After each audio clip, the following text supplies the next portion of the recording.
अपने आप ही हैं। Shri Niranjan VC, Shri Niranjan VC. धन्यवाद आदरणीय उपसभापति महोदय, और मैं मेरे नेता नवीन पण्डित जी को भी धन्यवाद देता हूं, मुझे यूनियन बजट में बोलने का अवसर दिया हो। महोदय, हमारे देश में 140 करोड़ नागरिक यूनियन बजट को देख रहे हैं और 80 करोड़ नागरिक जिसको हम राशन देते हैं वो भी बजट से बहुत कुछ आशा करते हैं कि पेट्रोल का रेट कम होगा, डीजल का प्राइस कम होगा, सिलेंडर गैस का प्राइस कम होगा, और उसका प्राइस कम होगा पेट्रोल डीजल का तो एसेंशियल कमोडिटी जैसे चावल, दाल, प्याज, आलू और तेल, ये सब चीज़ का प्राइस कम होगा, इन्फ्लेशन रेट कम होगा। अगर प्राइस कम होगा तो ये 80 करोड़ लोग सिटीजन ऑफ इंडिया वो उसका डेवलपमेंट होगा।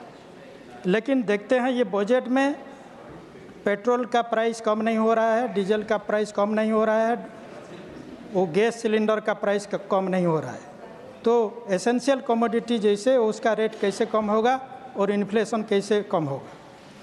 तो इसीलिए ये बजट निराशाजनक है। और हमारा उड़ीसा के लिए जो है, हमारे पूर्व मुख्यमंत्री नवीन पण्डित जी ने कोल रॉयल्टी में रिवीजन करने के लिए वो चिट्ठी लिखते आए हैं, डिमांड करते हैं कि अगर कोल रॉयल्टी रिवाइज होगा तो 10,000 करोड़ रॉयल्टी मिलेगा उड़ीसा को, और उड़ीसा को 10,000 करोड़ मिलेगा तो एजुकेशन, हेल्थ, एग्रीकल्चर, इरिगेशन विकास होगा, एम्प्लॉयमेंट बढ़ेगा।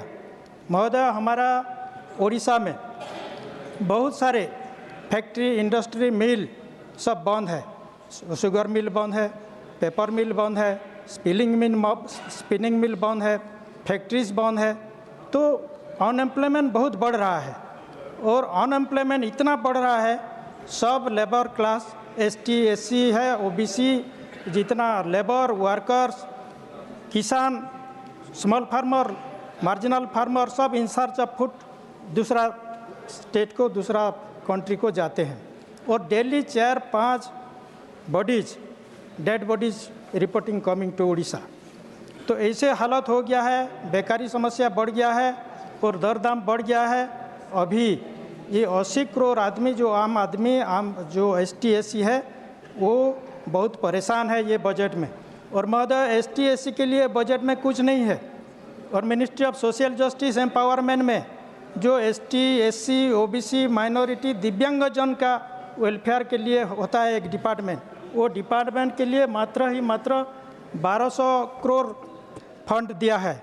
तो कैसे वो ST, SC, OBC, माइनॉरिटी, दिव्यांगजन का डेवलपमेंट होगा? और ST, SC डेवलपमेंट के लिए जितना फंड था 24-25 में 26,000 करोड़ था, इस साल में भी वो 26,000 करोड़ है। तो ये केंद्र सरकार क्या ST, SC डेवलपमेंट या OBC डेवलपमेंट, माइनॉरिटी डेवलपमेंट, दिव्यांगजन डेवलपमेंट के लिए कोई बजट का प्रोविज़न नहीं करेंगे?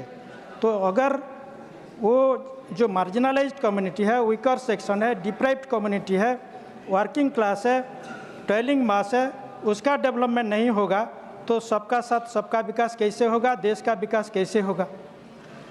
इसीलिए ये भारत का जो सन ऑफ द सॉइल है, वर्किंग कम्युनिटी है, टॉयलिंग मास है, मार्जिनलाइज्ड क्लास है, प्रिविलेज क्लास है, उसका डेवलपमेंट के लिए ये बजट में प्रोविज़न होना चाहिए, बजट बढ़ाना चाहिए। अगर हम ST, SC का डेवलपमेंट नहीं होगा, माइनॉरिटी का डेवलपमेंट नहीं होगा, वीकर सेक्शन, दिव्यांगजन का डेवलपमेंट नहीं होगा, तो महोदय देश का विकास कभी भी नहीं होगा। हम बजट करेंगे, सब ये मिनिस्ट्री को इतना दिया, ये डिपार्टमेंट को इतना दिया, लेकिन जो ये देश का फार्मर्स है, मार्जिनलाइज्ड फार्मर्स है, किसान है, और हमारा ये महंगाई का मार से मजदूर का तो कमर तोड़ गया है। तो ये मजदूर जो है 80,000 मजदूर है, तो उसका 80 लाख मजदूर है, 80 करोड़ मजदूर है, उसका विकास के लिए देश को करना है। ये केंद्र सरकार को जरूर बजट का प्रोविज़न करना है।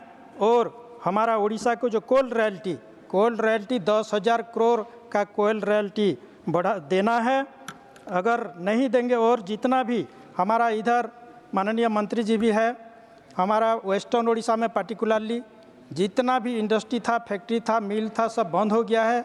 उसके लिए यहाँ नया जॉब अपॉर्चुनिटी के लिए, एम्प्लॉयमेंट अपॉर्चुनिटी के लिए हमारे उधर कॉटन मिलता है, कॉटन फैक्ट्री की आवश्यक है और एग्रीकल्चर यूनिवर्सिटी की आवश्यक है और एक ट्राइबल यूनिवर्सिटी की आवश्यक है। वो अगर यूनिवर्सिटी, मिल, फैक्ट्री, इंडस्ट्री स्थापन करेंगे तो जॉब अपॉर्चुनिटी बढ़ेगा, एम्प्लॉयमेंट अपॉर्चुनिटी बढ़ेगा, तो देश का विकास होगा।